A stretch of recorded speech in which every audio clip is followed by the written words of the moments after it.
¿Qué tal, señores? Bienvenidos a Espacio Abierto. Hoy vamos a abordar uno de los asuntos que sin duda despierta mayor interés en todos los estratos sociales, las pensiones. Y es que desde que tenemos el primer contacto con el mercado laboral, empezamos a cotizar para tener una jubilación que nos permita mantener nuestro bienestar económico. Pero ¿cómo se nutre la hucha de las pensiones? ¿Están garantizadas? ¿Seguirá subiendo la edad de jubilación? Bueno, de todo ello vamos a hablar a lo largo de los próximos minutos. Antes, nos ponemos en contexto, como siempre, con el informe de Leticia Sánchez.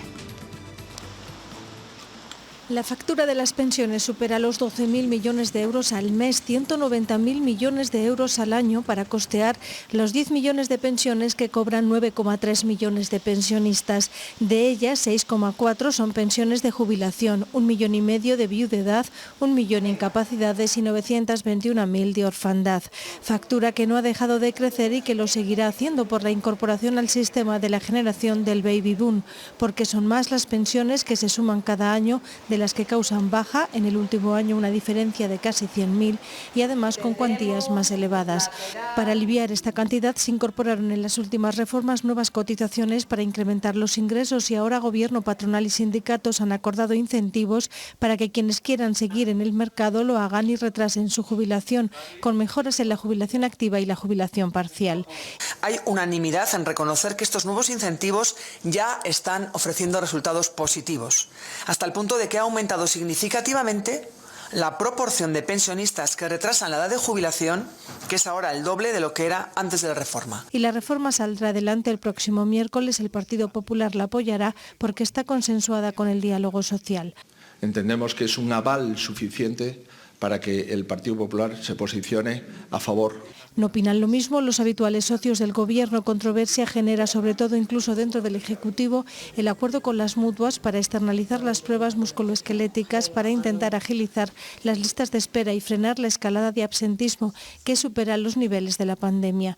1,2 millones de personas al día no fueron a trabajar en el mes de diciembre. Este es un grave problema en la Unión Europea que está creciendo, pero tenemos que ver las causas. Le voy a ser clara, menos mutuas y más sanidad pública.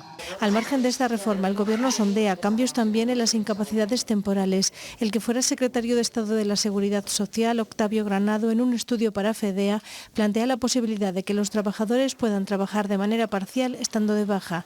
En 5 años, el gasto por enfermedad común ha crecido un 91%. No vamos a poner en marcha ningún sistema que empeore las condiciones de recuperación de ninguna persona que esté con una patología oncológica o de salud mental o musculoesquelética o de cualquier otro tipo. Es recomendable por salud mental para muchas personas con enfermedades de cáncer el estar llevando su enfermedad con la incorporación al ámbito laboral. Desde 1985 el sistema de pensiones se ha modificado en 8 ocasiones, las más relevantes las llevadas a cabo en 2007 o 2011 auspiciadas en el marco del Pacto de Toledo, el acuerdo impulsado por los grupos parlamentarios para analizar la evolución y el estado de las pensiones del que ahora se cumplen 3 décadas. Es evidente que es necesario garantizar la sostenibilidad del sistema de pensiones en un momento de extrema debilidad económica. Han sido muchas las reformas que se han acometido bajo el paraguas del Pacto de Toledo. Una factura que preocupa en estos momentos es la de las bajas laborales. La última propuesta lanzada por el Gobierno en este sentido precisamente parte de nuestro invitado de hoy, secretario de Estado de la Seguridad Social durante 9 años, con los gobiernos primero de Zapatero y después de Sánchez, Octavio Granado. Bienvenido y gracias por aceptar la invitación de Castilla y León Televisión. Gracias a ustedes. Bueno, hablábamos de esa propuesta del Gobierno que parte de usted y que parece que no ha caído bien en los sindicatos. Desde aquí, ¿cómo les podría convencer de que es una buena medida? Bueno, voy a poner un ejemplo y luego voy a lo serio. A mí me gusta el fútbol, ¿no? Y cuando un deportista tiene una lesión, el entrenador, para recuperarle, le incorpora parcialmente al... Nadie se tira 3 meses sin jugar al fútbol y luego le sacan al principio del partido. A los 90 minutos, ¿no? Le dejan un cuarto de hora, luego media hora, etcétera. Sí. Esto es la realidad de la vida cotidiana. Nosotros estamos acostumbrados a que nuestro sistema de protección social, por razones exclusivamente jurídicas, marque fechas tajantes. Y entonces la gente trabaja hasta los 65, 66, 67 años y deja de trabajar de golpe, cuando lo que sería razonable es que dejara de trabajar paulatinamente y que paulatinamente se incorporara a la jubilación, y así habría menos gente que tiene problemas de salud en el primer año o 2 años después de haberse jubilado. Y también estamos acostumbrados a que la gente coge la baja y es del 100% y luego coge la alta y es del 100%. Y a veces cuando coge la alta no está totalmente recuperado y cuando coge la baja, pues en un caso, por ejemplo, de alguna de las algias, de un estrés, etcétera, pues lo que está pidiendo no es tanto dejar de trabajar absolutamente, sino reducir la carga y el esfuerzo de la jornada de trabajo. Y en este sentido, la propuesta es una propuesta de partir, de intentar encontrar la forma en la cual los trabajadores pueden trabajar estando más a gusto. En nuestro país hay otro asunto que es necesario decir, porque ya lo ha dicho el Tribunal Europeo de Justicia, y es que garantizamos poco el cambio de puesto de trabajo cuando es el puesto de trabajo el responsable del problema. A veces te encuentras en la gestión diaria, yo sigo siendo patrono de organizaciones no gubernamentales, y cuando hay un problema laboral en un sitio te encuentras con que 5 o 6 trabajadores van a sus médicos y consiguen que les den la baja. Pero tú ya sabes que el problema no está en la salud de los trabajadores, está en las condiciones del trabajo. Y tenemos que encontrar fórmulas mucho más flexibles para que la gente pueda cambiar de puesto de trabajo sin necesidad de abandonar el mercado de trabajo. Y a veces una de esas formas puede ser reducir la jornada y compatibilizar una pensión parcial, pero no entendida como una reducción parcial de la capacidad de trabajar, me amputan un dedo y tengo una reducción del 20%, sino como una persona que temporalmente va a estar trabajando no al 100%, porque eso le va a ayudar mejor a recuperarse. Yo creo que es una realidad en la mayoría de los países europeos. Los sindicatos de esos países europeos pueden hablar con los españoles y decirles que el problema, como siempre que se toman medidas en el ámbito de seguridad social, es hacer las cosas bien. El diablo se esconde en los detalles, hay que atender a la letra pequeña, hay que preparar las normas, saber para qué enfermedades se puede aplicar y para qué enfermedades no, para qué trabajadores se puede aplicar y para qué trabajadores no. Y luego no tenemos que esconder que también hay un motivo económico. En estos momentos, el año pasado, las incapacidades temporales por enfermedad común costaron a la Seguridad Social 2.000 millones de euros más que en el año 2023. Bueno, a este ritmo el coste de la incapacidad temporal va a crecer más que el coste de las pensiones. Llegado a ese momento, el sistema tiene que poner pie en pared porque realmente no, y hay que dar más medios al sistema sanitario, hay que hablar más con los trabajadores, hay que favorecer esa flexibilidad cambiando de puesto de trabajo, pero no podemos simplemente gastarnos dinero porque tengamos una normativa que nos obliga a hacer mal las cosas. Vamos a hablar de eso en unos instantes. Tenemos mucho programa por delante para analizar el pasado, el presente y el futuro de nuestras pensiones. También lo que puede suponer para el sistema esas altísimas bajas laborales. Bueno, pero antes vamos a conocer cómo viven los jubilados de hoy esta etapa de su vida y cómo podemos anticiparnos a la gestión de nuestra pensión, los que aún seguimos en activo. Es un trabajo de Laura Zambranos y José Bermúdez.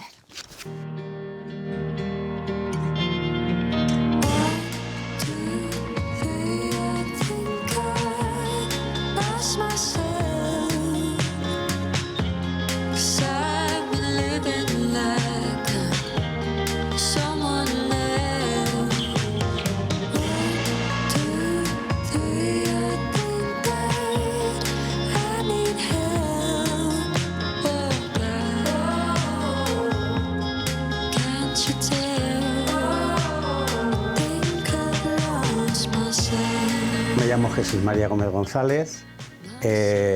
Mi último trabajo ha sido en Iberdrola, donde he estado 39 años, pero anteriormente estuve 3 años más en Nicolás Correa, en una fábrica de Burgos. Y bueno, pues me he jubilado recientemente, el pasado 30 de diciembre, o sea que soy nuevo en estas líderes de jubilado, ¿no? Tras 42 años, pues he cumplido los 65, ya ha llegado el momento de retirarme, digamos, de la vida activa. O sea, el trabajo lo he disfrutado, he hecho un trabajo que me ha gustado, entonces, sinceramente, ni tenía ganas de jubilarme ni de no jubilarme.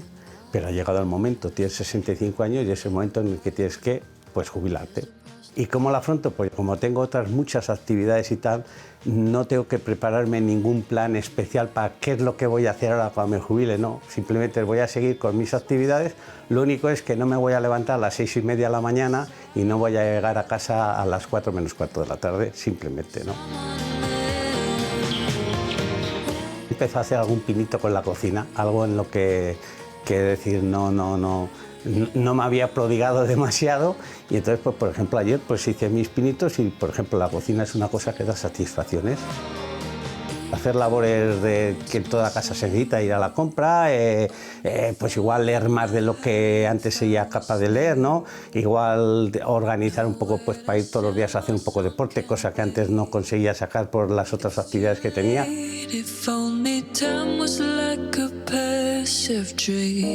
Lo que noto, lo que palpo por ahí es la gente, pues, como que tiene muchas ganas de jubilarse y esos retrasos o esas... llegar a los 67, a los 68, entonces, pues yo veo que les crea inquietud. Sé que me jubilo, sé la seguridad social, te dice, te corresponde esta pensión. ¿Qué es lo que va a pasar? Pues no sé lo que va a pasar. Y lo que venga, vendrá.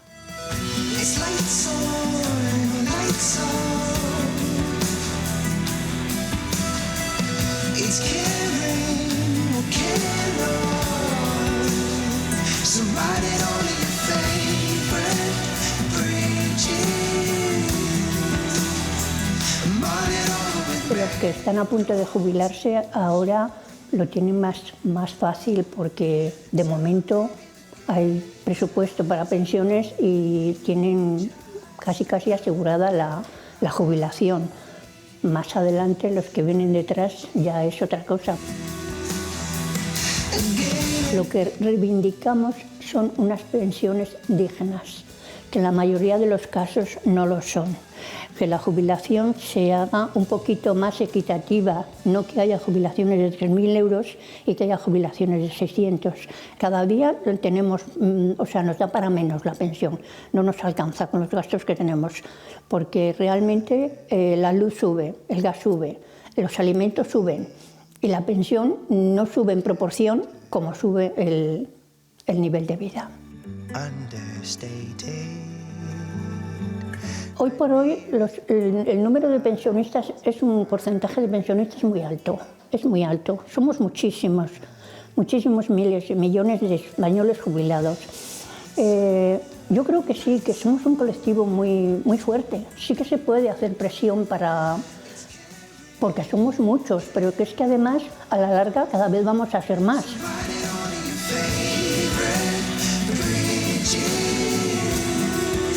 Habría que mirar a ver una forma para que las pensiones estuvieran garantizadas para siempre y a todos los que se vengan jubilando. Bien administrado el dinero, sí que llegaría a haber suficiente para cobrar todas jubilaciones. Lo que pasa es que hace falta una buena administración.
aquí no hay ningún pelotazo, esto es hormiguita, ahorrar todos los años un porcentaje. Y si tenemos ese sistema, cuando llegue nuestra jubilación, nos irá bien y tendremos un complemento muy bueno para tener una calidad de vida y disfrutar de todos los años que hemos trabajado.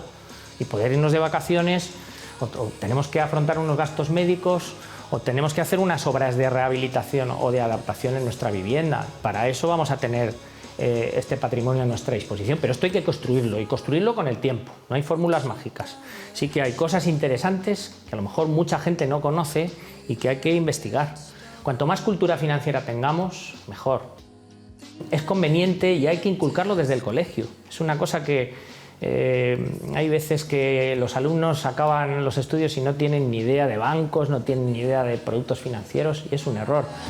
Oye, a lo mejor un chico joven pues puede ahorrar 100 euros mensuales, bienvenido sea, lo metemos en un producto y si conseguimos que batir a la inflación con ese producto, esto es año a año, y año a año opera el interés compuesto. El ahorro siempre nos va a evitar las deudas malas, las situaciones angustiosas, y todos podemos ahorrar algo.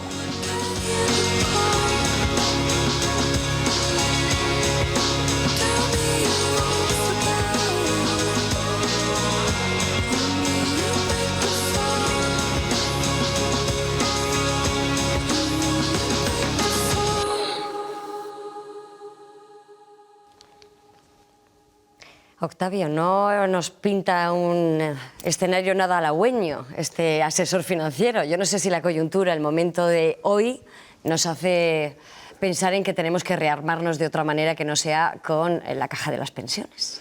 Bueno, yo recuerdo cuando se jubiló mi abuelo, el padre de mi madre, nos invitó a una comida. Los 4 últimos años que vivió mi abuelo, mi madre le tenía que invitar a casa, porque en los últimos años, los años 70 y comienzos de los 80, las pensiones no se revalorizaban.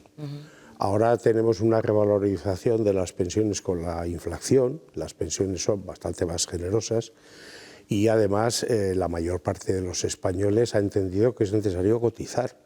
Antes la gente quería cobrar el dinero como fuera, en fondos, en suplementos por transporte, etcétera, que no cotizaran a la seguridad social. Ahora los trabajadores en todos los convenios lo que exigen es que todo el salario se cotice y hacen bien. Y en ese sentido, pues, hombre, yo creo que el grado de confianza que merece nuestra seguridad social es un grado de confianza altísimo, altísimo.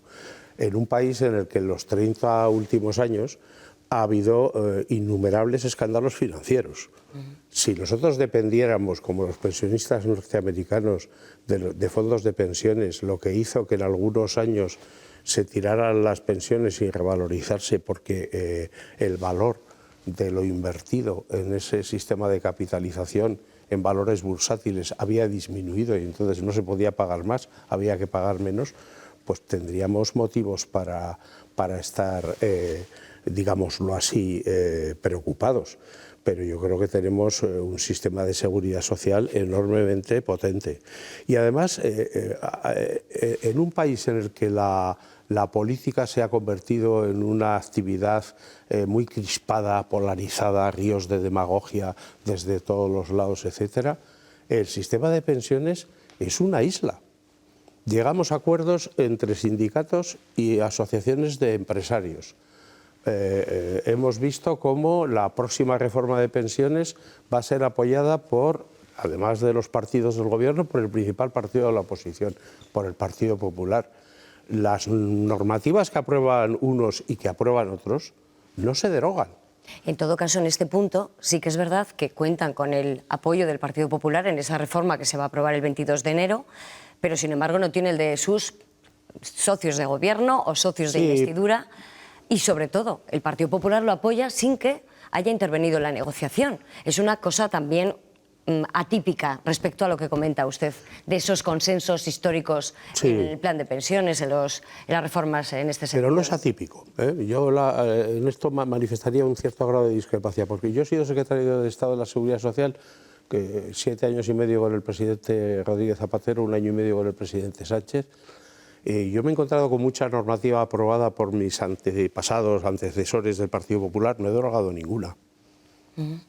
Y ellos se han encontrado con la reforma de 2011, que yo conseguí que se aprobara en un esfuerzo titánico y después de un año entero de discusiones en las cuales me llamaron de todo menos guapo, no soy guapo, pero me llamaban cosas peores, y ninguno de mis sucesores en la gestión de gobierno del presidente Rajoy derogó las normas que yo había aprobado, que yo había conseguido que se aprobaran.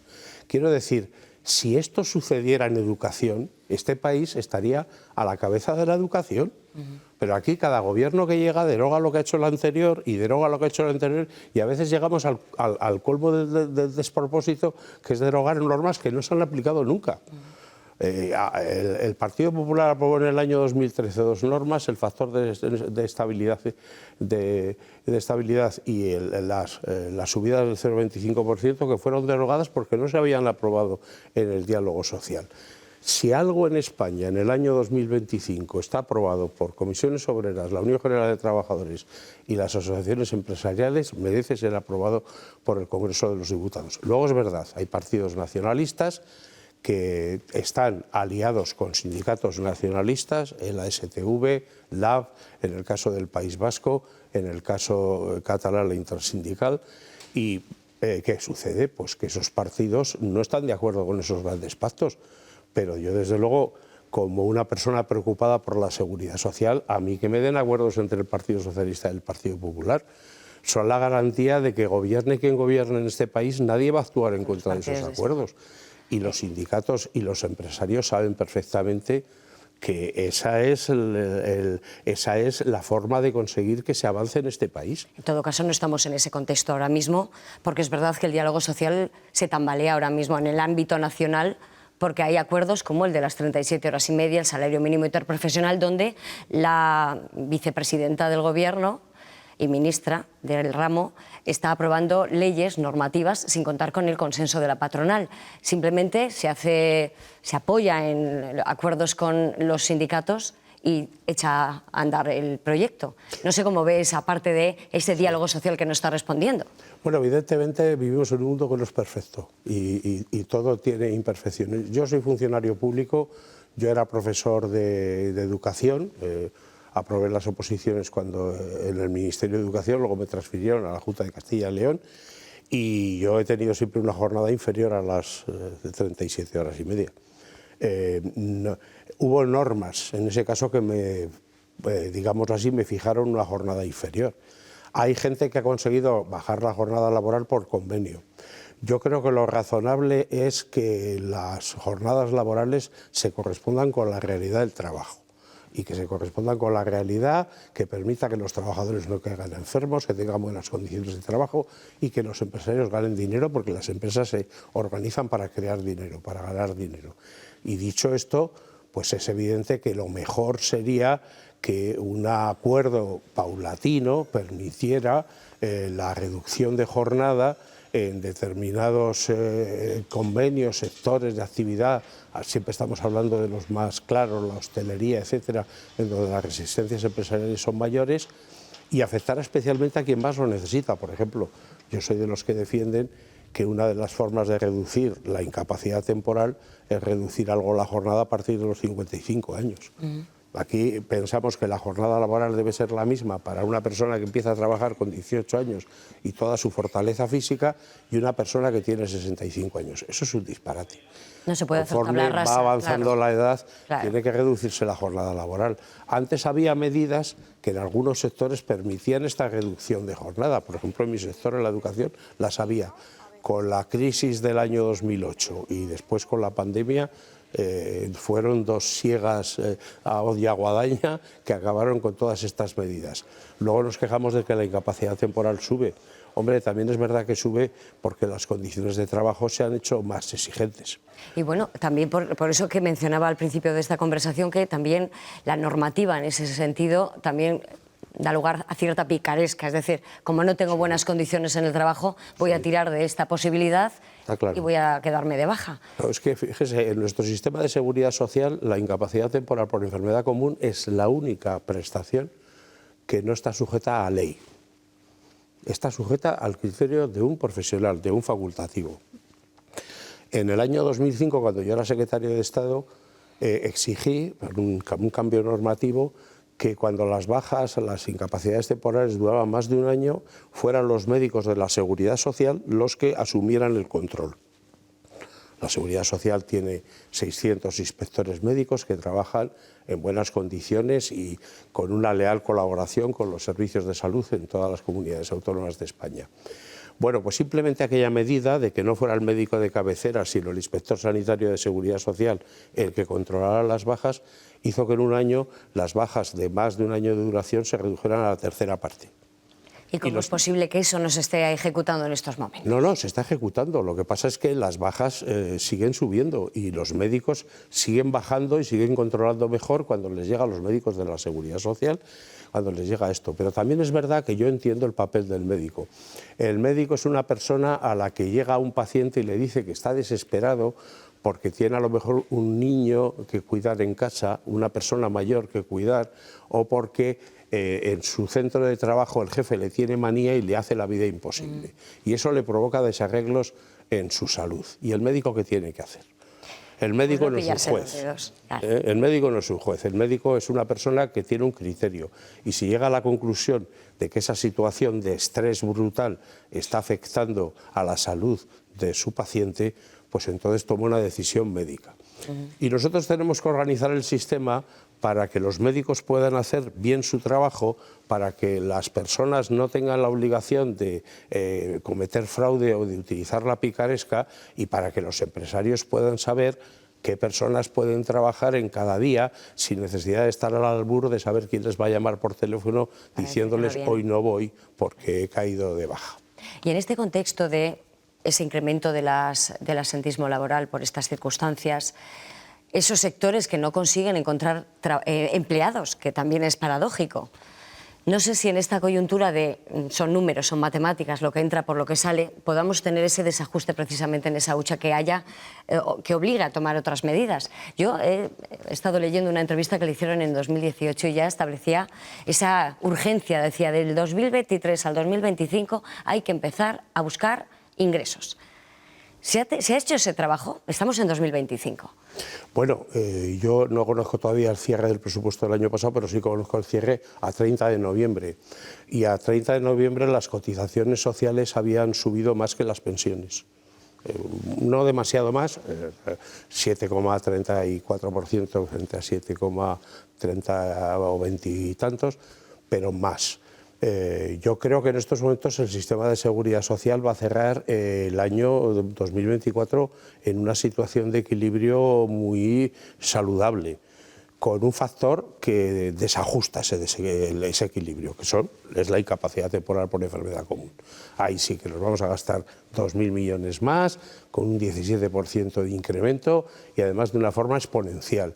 Y cada nueva epidemia o pandemia o situación conflictiva que nos viene, ahora estamos viviendo el rebrote de una epidemia de gripe y de catarros y de enfermedades respiratorias, pues cada vez la cosa se pone peor.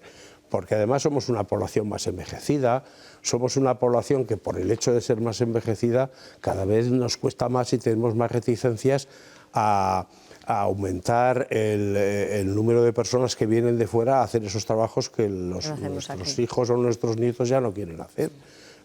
Todo el mundo sabe que las empleadas de hogar de nuestro país, en su inmensa mayoría, no son españolas. ¿Por qué? Pues porque realmente hay trabajos que ya pensamos que si podemos evitarlos, hay otros mejor pagados, hay otros que se ajustan más a nuestra formación, hay otros que nos permiten vivir mejor. Y entonces la única forma que tenemos de garantizar esto es ceder un poco todos en nuestras reclamaciones. Yo me acuerdo mucho de una frase del presidente Kennedy que decía: no te preocupes tanto, no insistas tanto en lo que el país puede hacer por ti, insiste en qué puedes hacer tú por tu país. Y a mí esa es una frase que me gusta y hecha por un presidente evidentemente que era muy progresista. Pues yo les diría a todos los jubilados que me están escuchando que piensen qué pueden hacer ellos para conseguir que en este país la seguridad social tenga mayores ingresos, se gaste menos dinero, cómo pueden garantizar mejor que la vida de todos es más confortable. Es decir, que intenten arrimar un poco el hombro. Ser más proactivos, sí, claro. Porque yo tengo 65 años y estoy jubilado, y yo sigo haciendo lo que puedo por intentar conseguir que este país funcione mejor. Seguro que me equivoco mucho, seguro que me equivoco mucho, pero los que no se equivocan nunca, que son los que no hacen nada, se equivocan más que yo. En todo caso, se ha jubilado con 65. Bueno, yo soy de clases pasivas del Estado, yo me he jubilado con 63. Mi mujer tiene 2 años más que yo y pactamos ya que ella se jubilaba y yo nos jubilábamos a la misma edad. ¿Por qué? Porque en mi casa se comparten las tareas domésticas, no tanto como le gusta a mi mujer, que asume sin duda ninguna la mayor parte, pero seguro que más de lo que me gustaría a mí, que esta mañana he ido a la compra y he comprado y he estado haciendo la comida, porque además ya tenemos nietos, no solo hijos. Ese es otro trabajo después de la jubilación. Ese es otro trabajo, ¿no? Sí. Pues mi manera de contribuir a que el país funcione mejor es cuidar de mis nietos, hacer la comida, compartir las tareas domésticas y en la medida de lo posible también compartir algunas reflexiones para conseguir que las políticas públicas se organicen bien, de lo que estoy muy orgulloso. Le iba a preguntar precisamente por esa medida progresiva. Es verdad que se va implantando poco a poco, pero que al final cada vez es mayor la edad de jubilación, ahora está en 67 con ese sistema progresivo. Yo no sé si esto va a parar en algún momento, yo no sé si es porque se necesita seguir cotizando o porque a los 67 estamos tan espléndidos y tan activos que podamos seguir dando a la sociedad esa experiencia y esa capacidad. No lo sé. ¿Cuál es la lectura desde el punto de vista gubernamental? Bueno, vamos a ver. Aquí tenemos una edad legal que quedará definitivamente fijada. La reforma de 2011 empezó a aplicarse en 2013, pues al cabo de 15 años, en el 2028, es decir, dentro de 2 años, 3 años. Y a partir de ese momento los crecimientos de la edad de jubilación ya no van a ser tanto por lo que diga la ley, sino por la voluntad de los jubilados. La ministra de Seguridad Social decía bien al comienzo de este programa que las personas están demorando la edad de jubilación. Hay un 10% de personas que en estos momentos se jubilan 1 año o más después del momento en el que podrían hacerlo. Y lo hacen porque la Seguridad Social está concediendo incentivos muy generosos de miles de euros y la gente hace cuentas y dice, bueno, yo con 7.000, 8.000 euros puedo hacer el viaje de mi vida que nunca he podido hacer y a mí no me importa estar trabajando 1 año más porque yo en mi puesto de trabajo estoy relativamente cómodo, cómoda, a gusto y puedo seguir trabajando. Eso lo hace la gente, viene bien al sistema porque el sistema se ahorra dinero, viene bien a las personas. Yo creo que ya no tenemos que pensar tanto en medidas coactivas, que la ley nos obligue y tenemos que pensar en medidas propositivas, que la ley nos dé la facultad necesaria para que nosotros podamos hacer lo que la ley quiere. Y en el caso, no sé si podemos tirar de este refrán de esos barros llegan estos lodos, pero estoy recordando los incentivos a la jubilación anticipada en la época, por ejemplo, de la minería, aunque no es la misma casuística, o de empresas públicas en las que se hicieron jubilaciones tan tempranas que ha habido trabajadores que llevan jubilados 50 años. En el caso de la minería, que conozco bien, pues había trabajadores de la minería que con 45 años estaban jubilados. Eso fue una medida nefasta para la actualidad, es decir, ¿fueron consecuencias que estamos pagando hoy? Bueno, fue una mala medida, porque además es una medida equívoca. Usted lo ha dicho y lo ha dicho en los términos que lo conoce todo el mundo. Dice, se jubilaban a los 45 años. No, entraban en unos a los 18, a los 45 dejaban de trabajar. UNOSA les pagaba el sueldo íntegro y la Seguridad Social les jubilaba a los 60. La Seguridad Social le daba lo mismo que si hubieran jubilado a los 60 o que hubieran estado trabajando, pero lo nefasto es que en Asturias, mi primer destino fue Avilés. Cuando saqué la oposición me mandaron a Avilés, me casé con mi mujer y nos fuimos los dos a Avilés. Y yo he vivido la experiencia de mis compañeros de clase que tenían vecinos mineros que a los 46 años les despedían tomándose un café en pantuflas en el balcón de su casa cuando ellos iban a trabajar. Eso es lo simbólico, es lo nefasto. O sea, que los estibadores, que los controladores aéreos, que los mineros corporaciones de muy pocas personas, pero que están tan metidas en uno de los cuellos de botella del Estado que pueden hacer chantaje al Estado, que trabajan pocas horas y ganan muchísimo dinero, etcétera. Los mineros hacen un trabajo durísimo, pero los estibadores ya están con hilo musical y televisiones en las cabinas, y los controladores aéreos nunca han tenido un trabajo muy responsable, pero no ha sido nunca un trabajo espantoso desde el punto de vista físico y no ha tenido mortalidad. Bueno, pues eso es un mal ejemplo. Es un mal ejemplo. Las comunidades autónomas, los territorios, las empresas en donde hay malos ejemplos.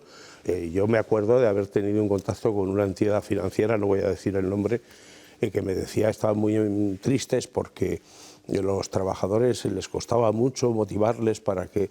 Y digo, pero si a las personas cuando tienen 51 o 52 años lo que están pensando es en irse. Que les hagáis una oferta para que se prejubilen, se van a estar en casa, en el sofá 7 años. ¿Cómo vas a motivar a alguien si tu política es siempre reducir? Ahora va a haber, si culmina alguna fusión bancaria, va a haber despidos otra vez masivos en la banca. Si lo que quieren es despedir a la gente, no la van a motivar. Para motivar a la gente tendrían que pagarla, dar las responsabilidades, cambiar el sistema de trabajo. Yo creo que en el fondo todos tenemos en parte lo que nos merecemos. Algunas de las empresas en las que hay más incapacidad temporal tienen una política de gestión de personal desastrosa. Yo tuve una relación muy fructífera con un gran grupo comercial de distribución de alimentos y les hice una propuesta, y es que ellos reducían la incapacidad temporal cambiando las condiciones de trabajo, y yo a cambio buscaba una forma de aplicar de forma anticipada la prestación por riesgo para el embarazo, que a ellos les preocupaba porque tenían muchas trabajadoras que estaban quedándose embarazadas. Llegamos al acuerdo, disminuyó la incapacidad temporal, llegamos a un convenio para aplicar antes la prestación por riesgo para el embarazo, y yo estoy orgullosísimo de esa gestión, porque me parece que es una gestión en la que todos salimos ganando, y esto es muy difícil en la vida pública. Una pregunta rápida porque nos vamos a publicidad en unos instantes. ¿El destope de las cotizaciones o ese impuesto revolucionario, lo llamo yo, es una cuota de solidaridad, son medidas impositivas que precisamente intentan nutrir la caja de las pensiones? ¿Estamos demasiado oprimidos por los impuestos ahora mismo los españoles por este hándicap de la hucha? Bueno, la Ley General de Seguridad Social comienza en los años 60, después del Plan Nacional de Estabilización, y resulta que se acababa de aprobar en España el primer impuesto sobre la renta, el impuesto sobre las retenciones del trabajo personal. Aquel impuesto se cobraba a los trabajadores, no a los empresarios. Por eso el ministro Romero Gorría, que es el que creó la Ley General de Seguridad Social, dice, bueno, si ahora vuelvo a hacer que los trabajadores paguen otro 15% que estaban pagando de IRTP en cotizaciones, esto va a ser la revolución. Y entonces se lo hizo pagar a los empresarios. Desde hace 60 años, en España, cuando uno hace estadísticas económicas, descubre que los empresarios españoles siguen pagando menos impuestos que el resto de los europeos, y los trabajadores españoles siguen pagando menos cotizaciones de seguridad social que el resto de los europeos. Yo he llegado a la conclusión de pensar que cambiar esto, no sé si es posible, pero que hay que irlo haciendo. Hay que aumentar un poquito la base sobre la que se cotiza, pero no tanto como para que los empresarios españoles entiendan que tener a la gente en la seguridad social es un mal negocio. Vamos a hacer esa pausa, volvemos enseguida con Octavio Granado para seguir hablando de cuál será nuestro futuro, el futuro de las pensiones. Ahora volvemos.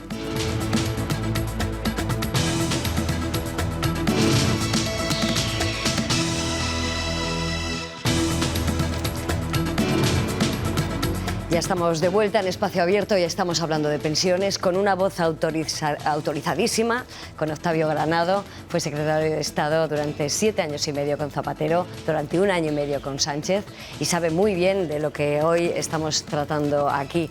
Estaban hablando de si sería bueno hacernos planes de pensiones. Ha comentado que parece que el Pacto de Toledo sigue en marcha, hay acuerdos afortunadamente, por lo tanto no nos asustamos.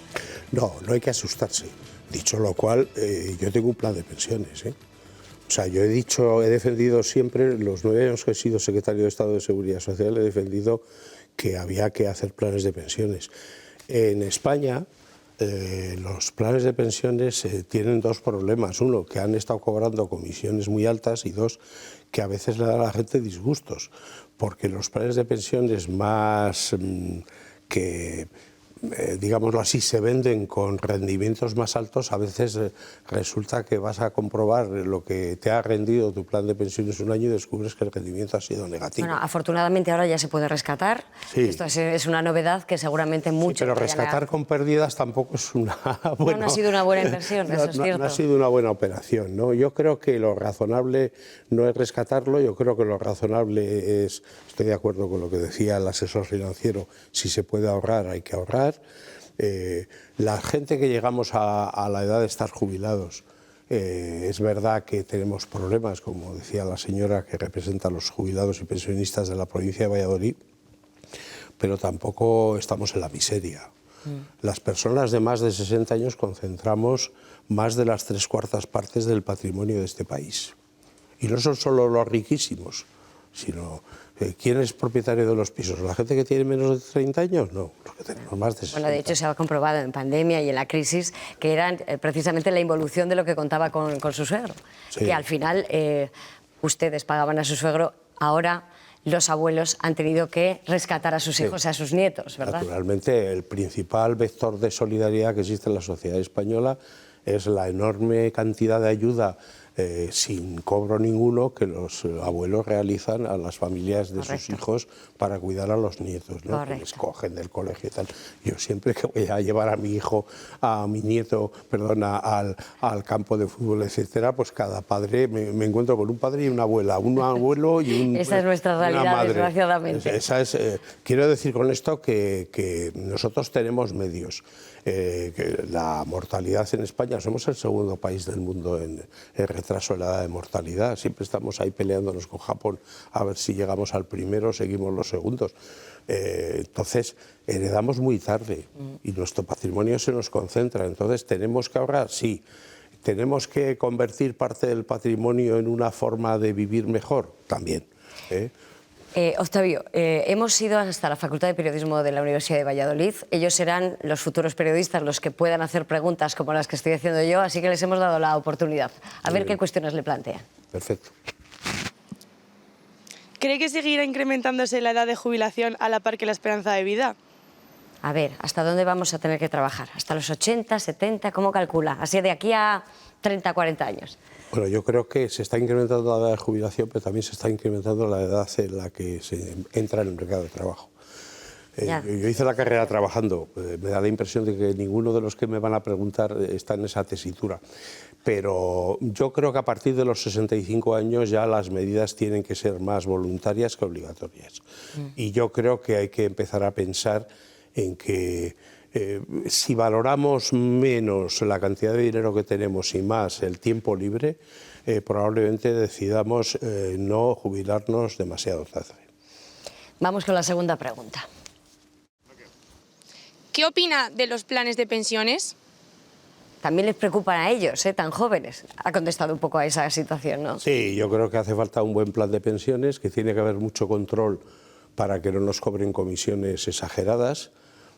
Yo confiaría mucho en los planes de pensiones de empresa, aquellos que están controlados por un comité de empresa, con sindicatos, etcétera, evitan el que haya malas prácticas y, bueno, es verdad que tiene que haber en este país más cultura financiera. La gente nos tenemos que empezar a acostumbrar a mirar un poco la información financiera como algo que no sea sánscrito, que no sea un idioma desconocido.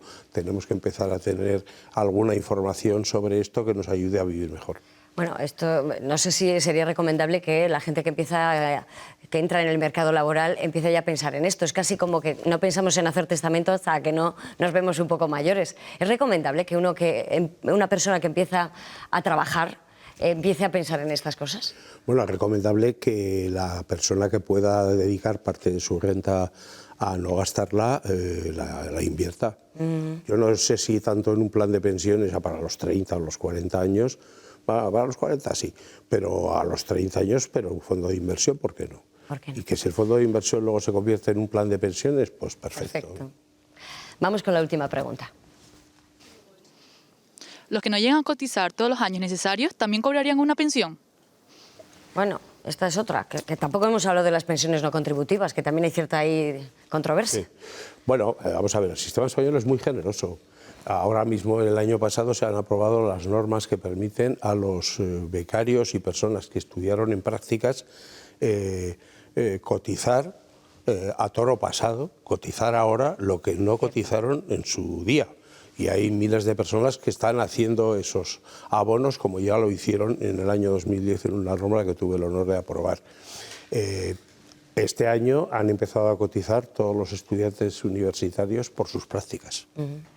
Y son casi 1.925.000. Esto es otra norma que me cupo el honor de proponer en el año 2018 y que se ha llevado a la práctica ahora. Y luego están las pensiones no contributivas. Las pensiones no contributivas están pensadas para aquellas personas que no han podido culminar una carrera de jubilación en su vida. ¿Y eso no es un agravio comparativo con los que han cumplido religiosamente con eso? Lo sería si las pensiones fueran las mismas, pero estamos hablando de que una pensión mínima, según el derecho español, está por encima de los 1.000 euros y una pensión no contributiva es de 400. Yo creo que este es un país suficientemente próspero como para no tener que soportar situaciones de miseria. Yo creo que la pensión no contributiva es un logro de la democracia española, la puso en marcha una gran ministra, que fue Matilde Fernández, y a mí me parece que está muy bien. Dicho lo cual, que ningún joven empiece a pensar en la pensión no contributiva, por el amor de Dios. Las pensiones no contributivas están pensadas para gente que ha tenido muy mala vida o que ha pertenecido a una comunidad étnicamente, digámoslo así, alejada del mercado de trabajo, como podía haber sido en el pasado la comunidad gitana. Quiero decir con esto que no tenemos que pensar en aquello que está al final de la cesta para evitar que nos demos el morrazo si nos caemos de golpe, sino tenemos que empezar a pensar en cómo trepar para llegar más arriba. Octavio, se nos ha terminado el tiempo y es una pena porque tanta buena conversación siempre es un absoluto privilegio. Gracias por esta clase magistral. Bueno, muchas gracias. Espero verle pronto. No, muchas gracias. Yo estoy a su disposición y bueno, a veces cuando me ven en estos programas se quejan, dicen, no, pero a mí me hubiera gustado decirte, piensen ustedes en hacer una mesa redonda con gente muy conflictiva y que tenga que expresar muchas discrepancias, porque yo en eso también creo que quedo bien. Recojo ese guante. Muchísimas gracias, Octavio Granado. Y a ustedes, como siempre, emplazarles a un nuevo espacio abierto. Será en cuestión de 7 días. Les espero. Buena semana.